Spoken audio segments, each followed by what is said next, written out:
So let me just move on real quickly to speak of my spiritual father. And some people were a little bit offended at this. As much as I honor my dad, who has been my spiritual father all my life, has been the example to whom I speak, and I still honor as a father in my life. But there was a couple of years ago that God brought us into a new season. And I'm going to explain to you how it happened, because a lot of people ask me, how did Sam come to be your spiritual father? How did you meet with him? So let me share that, since so many people have asked me. It starts many years ago, actually 25, 27 years ago, around about then already. We had in our congregation my cousin, Linda Augustine. I don't know if anyone's been around long enough to remember Linda Augustine. She was my science teacher as well. She got me through science. I don't know how. She was an amazing science teacher. That's the only way I got through science. But she also had a guest house here in Boston on Lincoln. And one of the days she invited me to this guest house. Said, Peter, there's someone I want you to meet.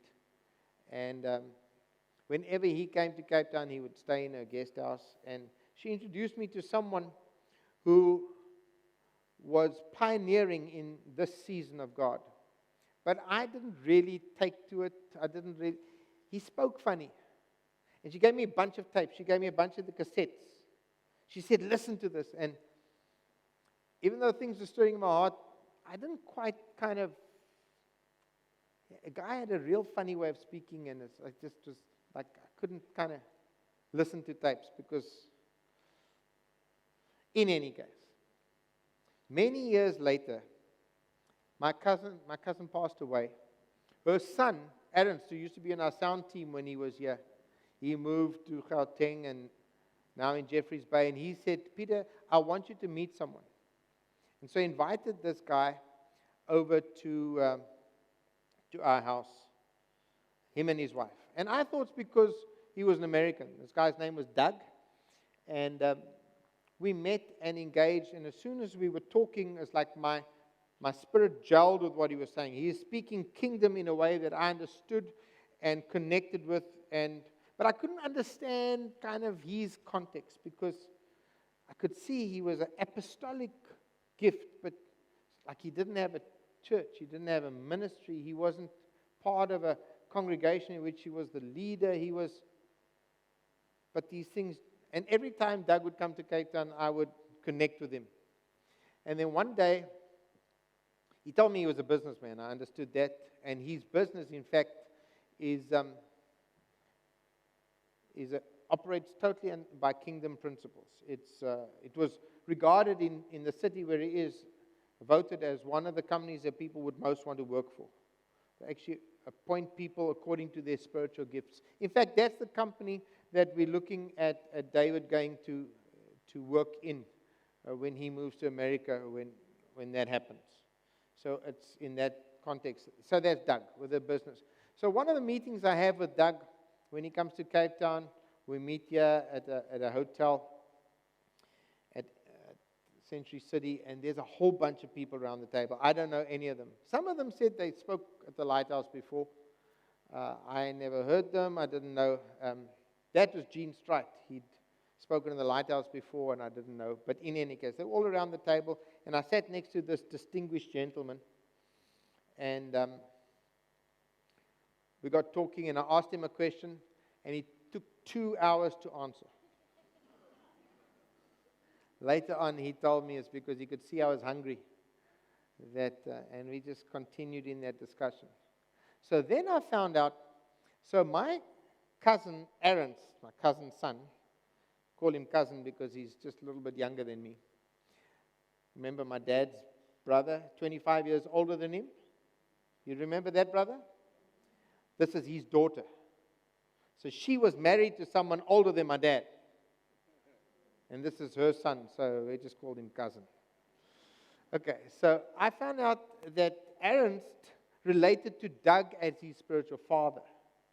That was the connection. So he wasn't just bringing him to us because he was an American and my wife's American. It was this, he wanted to introduce us to stuff. And so as I'm talking around the table, and then we found out, okay, Doug relates to this guy next to me, Sam.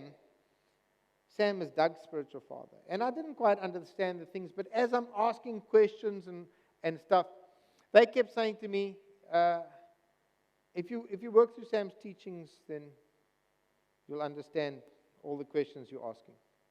So that's what I did. I started working through these apostolic doctrines. Started working through. And that's where the Lord started bringing it into this house. That's where you get in the picture. And we started speaking on Viceroy. Remember that time? And then I asked Sam to come speak. 2015. Sam came to speak. And he starts off by saying, commends me for laboring in these things already. Now you're in the scene. And so we went off to sitting in Franschhoek. Actually, right that day, this picture was taken in Franschhoek. And I said to him, Sam, it's obvious that I need someone to draw me into the season. So I recognize my father has absolutely been a spiritual father and faithful in that, and I honor him for that, and I don't want to, but I need to connect with someone who can draw me into this season of what God is doing. And so he said, what about Doug? Because I was already connected to Doug, and so I knew Doug didn't have a grace for what God has called me to, because Doug was operating in the business sector and raising up sons in the business environment, and the Lord had told him that's where he must function, not in a congregational setup. And I said, I don't think Doug will have a grace for what God's called me to do. So Sam says, okay, I understand that you need that. I will be that in the interim. I will fulfill that role until it becomes clear who your spiritual father is. And I'm telling you this story in this way because I want you to understand it's not always that clear exactly who that person should be.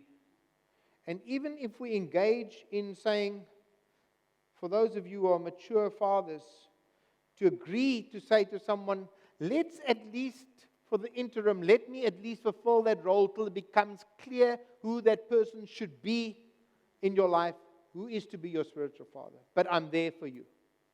Does that make sense? So that's what Sam did with me. And so we continued like that. It was a year later, when he came 2016, that we confirmed and said, okay, it's obvious this is not an interim thing.